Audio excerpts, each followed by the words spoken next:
So the community has been trying to come together and find out what exactly did Selen Tatsuki breach in her contract with Nijisanji. And it would seem like there was such a lack of communication between her and middle management. The creators that Selen was commissioning did not get payments. So Selen did what anyone would do as the one working, the one getting these commissions done, when management would do nothing and not communicate with her. She started paying out of pocket. And somehow this is breaching her contract and she needs to be terminated? Now she's moving on to greener pastures with her old channel being revived, Doki Bird. But I think we now know, there's your problem. There's no more useless position than middle management. Their sole job is to bullshit their way through the higher ups, that things are getting done properly, and that their juniors are doing the proper work. How the middle manager is managing all this? Well, apparently they weren't in this situation, and Nijisanji's hiring more of them for maybe not having enough. Maybe their middle managers were just that awful.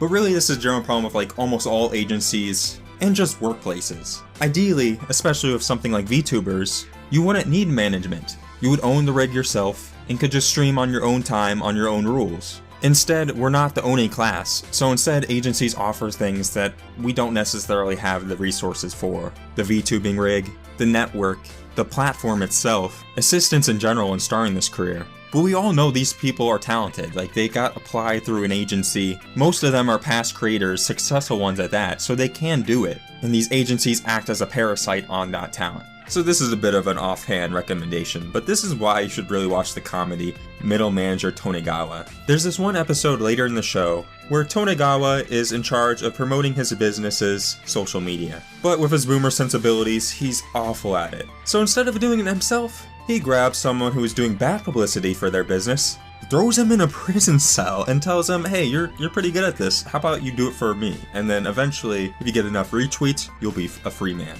Honestly, pretty hilarious, but when you think about it, that's not much different than what being a VTuber is like. Hey, you now work for this agency, now you need to do this many live streams, get this many likes, follow this strict contract, or NDA, and who knows what other limitations are imposed because this isn't that openly discussed. What has happened here is that these agencies have socialized production. They've gotten a lot of talent to be VTubers, to stream for their Nijisanji corporation. But what hasn't happened is socializing the means to produce. Because as soon as this agency wants to, they can terminate their contracts, take their VTubing rig, they don't even own this persona that they're spending all their blood and sweat streaming for constantly. It's absolutely insane. And it only makes sense under this capitalist economy. You can boycott Nijisanji all you want, but it won't fix the systemic issue here that affects more than just VTubing, of course. But that's all for this video. Thanks for watching.